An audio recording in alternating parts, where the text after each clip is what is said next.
Orang yang mau meninggal menghadapi satu keadaan yang namanya sakaratul maut, mabuk kematian.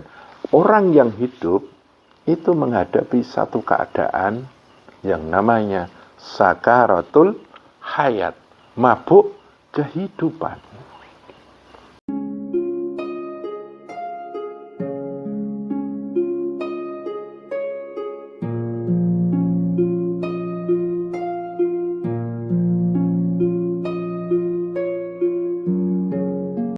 Assalamualaikum warahmatullahi wabarakatuh.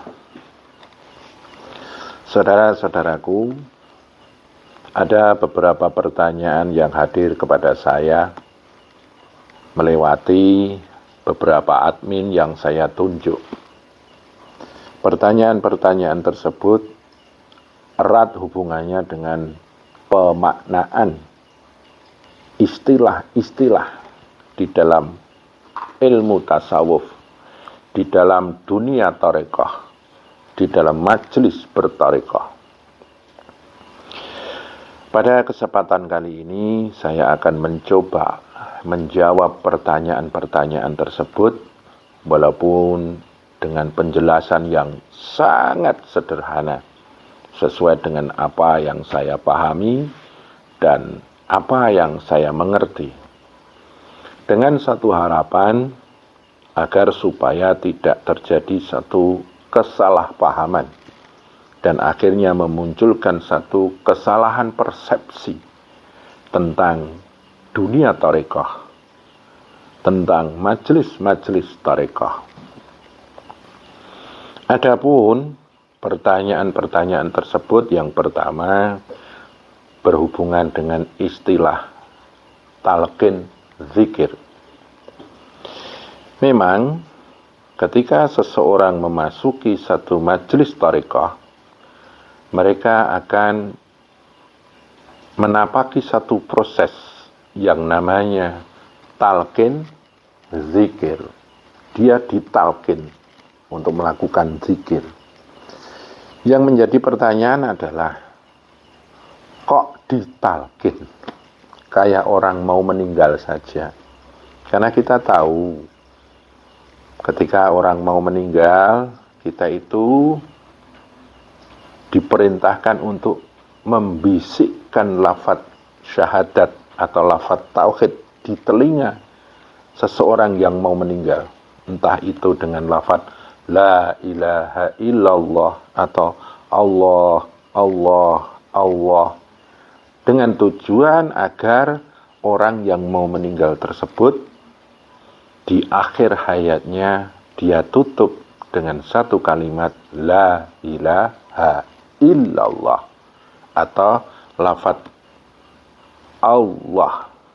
Ini berdasarkan satu dalil yang mengatakan man qala la ilaha illallah fi akhir hayatihi dakhalal jannah. Barang siapa yang mengucapkan lafaz la ilaha illallah di akhir hayatnya, maka surga tempatnya. Maka kita mentalkin orang yang mau meninggal tersebut. Saudara-saudara yang saya muliakan, lah kok orang mau masuk tarekat belum mau meninggal kok ditalkin? Gimana itu? Begini logikanya. Ketika seseorang mau meninggal, mereka mengalami satu keadaan, satu situasi yang namanya sakaratul maut. Sakara itu artinya mabuk, maut itu artinya kematian. Sakaratul maut artinya mabuk kematian. Begitu luar biasanya keadaan, situasi seseorang yang mau meninggal, sehingga terjadilah satu kemabukan, kebingungan. Orang yang mau meninggal itu mentalnya mungkin belum siap, pikirannya mungkin belum bening, hatinya mungkin belum tenang. Maka ketika dia mau meninggal itu campur aduk suasana jiwanya. Seakan-akan mereka mabuk satu keadaan yang benar-benar luar biasa datang pada dirinya. Makanya kita diperintahkan untuk mentalkin orang yang mau meninggal tersebut dengan satu bisikan di telinga, la ilaha illallah, la ilaha illallah, atau Allah, Allah, Allah, dengan satu harapan dan tujuan agar orang yang mau meninggal itu ingat Tuhannya, ingat syahadatnya. Kemudian bisikan atau ucapan yang kita perdengarkan di telinga orang yang mau meninggal tersebut bisa mengingatkan dia akan Tuhannya, membimbing dirinya dan menuntun dirinya untuk mengucapkan la ilaha illallah, agar di akhir nafasnya benar-benar diakhiri dengan satu keimanan, kesadaran akan Tuhan, dan diakhiri dengan lafaz syahadat, lafaz tauhid. Itu bagi orang-orang yang mau meninggal. Lah bagi orang yang mau masuk thariqah kok ditalkin? Orang yang mau meninggal menghadapi satu keadaan yang namanya sakaratul maut, mabuk kematian. Orang yang hidup itu menghadapi satu keadaan yang namanya sakaratul hayat, mabuk kehidupan. Kita hidup di dunia ini, banyak kebutuhan yang harus kita cukupi, keinginan yang harus kita penuhi, angan-angan, cita-cita, harapan yang harus kita raih. Semuanya itu kadang membuat kita mabuk kehidupan. Karena di dalam hidup itu ada sedih dan senang, enak dan tidak enak, sukacita dan duka lara, ada bahagia, ada menderita, campur aduk orang hidup itu. Kadang dari besarnya arus hidup dan kehidupan membuat seseorang itu lupa dengan Allah, karena dia mabuk dengan kehidupannya.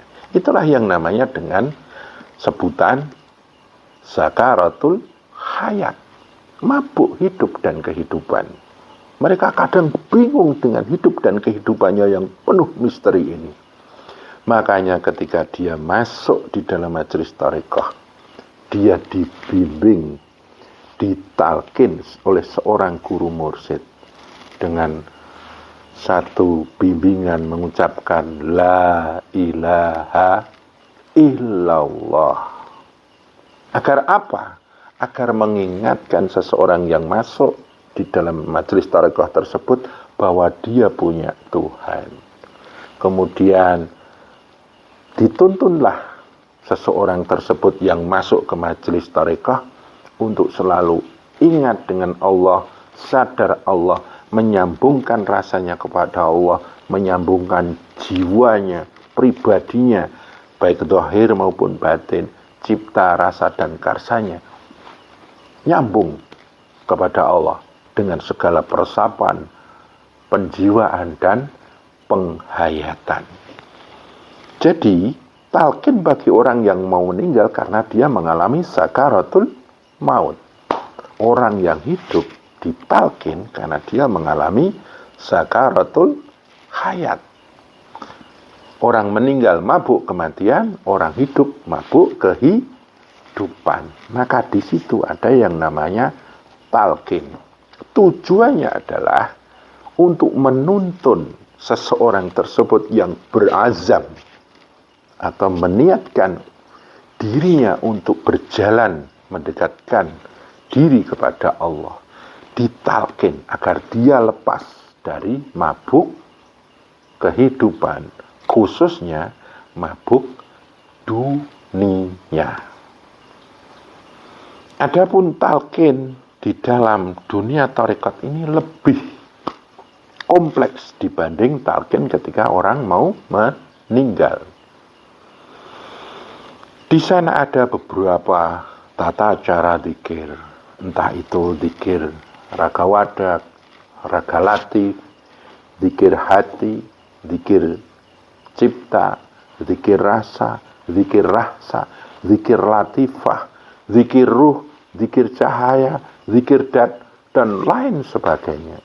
Itu ditalkinkan kepada seseorang yang masuk dalam tarekat agar benar-benar proses perjalanannya menuju Allah itu tersistem dan tertata rapi, terarah dengan baik.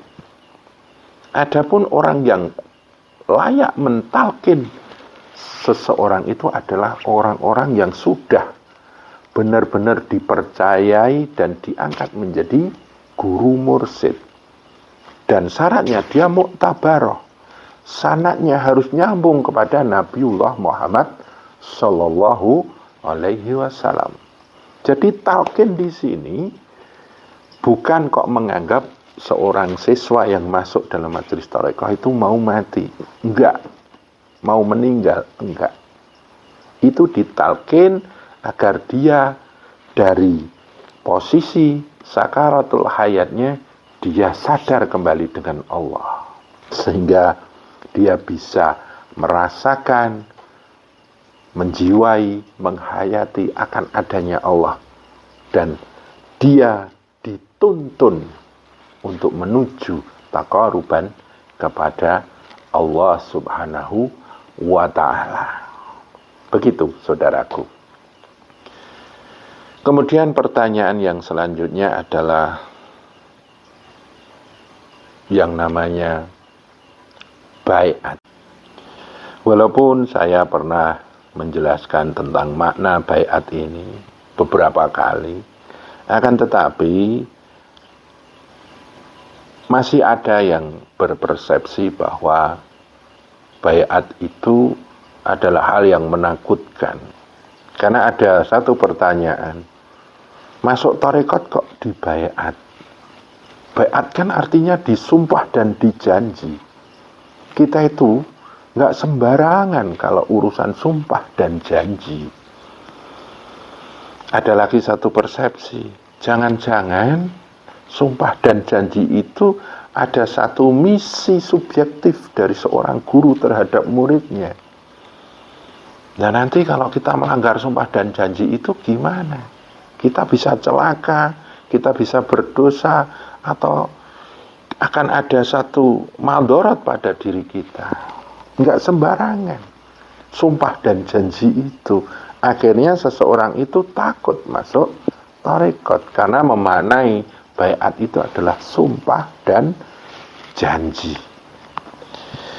Begini saudaraku, yang namanya baiat itu tidak se-ekstrim yang kita pahami. Baiat itu adalah memunculkan satu azam dalam diri kita, niat dalam diri kita yang berhubungan dengan dua hal. Yang pertama adalah hablu minanas, yang kedua adalah hablu minallah. Secara hablu minanas, yang namanya baiat itu maknanya kita mengangkat persaudaraan. Umpamanya, saya masuk di dalam tarekat Syatariyah. Ketika saya dibaiat oleh seorang guru, maka makna di dalamnya adalah saya menyambung satu persaudaraan kepada guru tersebut. Persaudaraan itu adalah persaudaraan untuk bersama-sama memperjalankan diri pribadi untuk dekat kepada Allah. Karena kita saudara, kita saling asuh, saling asah, mong tinemong, saling among, saling mendoakan, saling mengingatkan dalam persaudaraan kita untuk selalu mendekat dan mendekat kepada Allah. Di dalamnya ada tukar kawruh, tukar ilmu, tukar pengalaman, agar bersama-sama bisa bersinergi memperjalankan pribadi menuju Allah Subhanahu wa Ta'ala. Baiat di situ artinya ada satu azam, satu niat untuk bersaudara dalam satu wadah yang namanya majelis thariqah. Kalau di tempat kami namanya Syattariyah.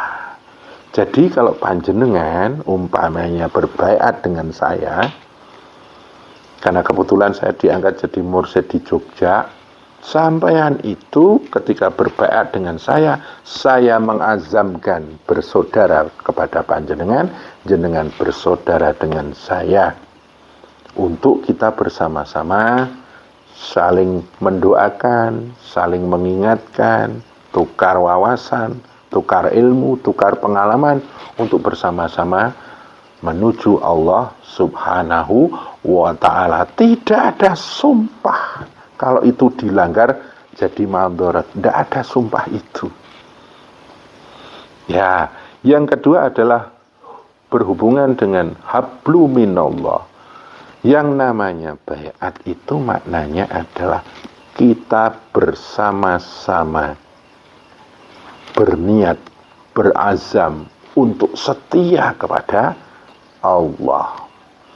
Dulu di alam ruh kita pernah disyahadatkan oleh Allah, alastu birabbikum. Allah bertanya pada kita di alam ruh. Kita menjawab, bala syahidna. Kemudian selaku orang Islam kita bersyahadat. Lah, baiat ini maknanya adalah kita berniat untuk setia kepada Allah. Karena selama ini mungkin kita terlalu setia dengan hal-hal yang bersifat duniawiyah. Lah, setelah kita berbaiat untuk menyatakan diri berniat untuk setia kepada Allah, setelah berbaiat kita harus ingat azam kita. Dalam kehidupan ada sedih dan senang, kita tetap setia pada Allah. Ada suka dukanya, bahagia menderitanya. Dalam hidup kita tetap setia kepada Allah. Kadang hidup itu ada mujur, ada malang. Dalam kemujuran ataupun kemalangan kita setia pada Allah. Kadang kita berkecukupan, kadang berkekurangan. Mau berkecukupan ataupun berkekurangan, kita setia pada Allah. Kita jadikan warna-warna hidup itu menjadi tangga-tangga perjalanan kesetiaan kita kepada Allah. Dan setelah kita berbaiat, kita mewujudkan kesetiaan itu. Kita berzikir karena kita setia pada Allah, mencintai Allah. Kita sholat itu sebagai aplikasi kesetiaan kita pada Allah.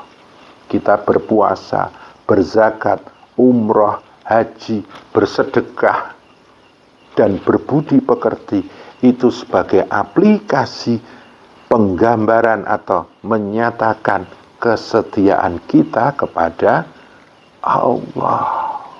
Jadi kita mengikatkan jiwa kita kepada Allah Subhanahu wa Ta'ala. Itulah baiat dalam koridor hablu minallah. Kita di dunia ini banyak pekerjaan, banyak keadaan yang harus kita selesaikan. Di dalam kita bekerja, menata kehidupan dunia itu, kita tetap setia kepada Allah.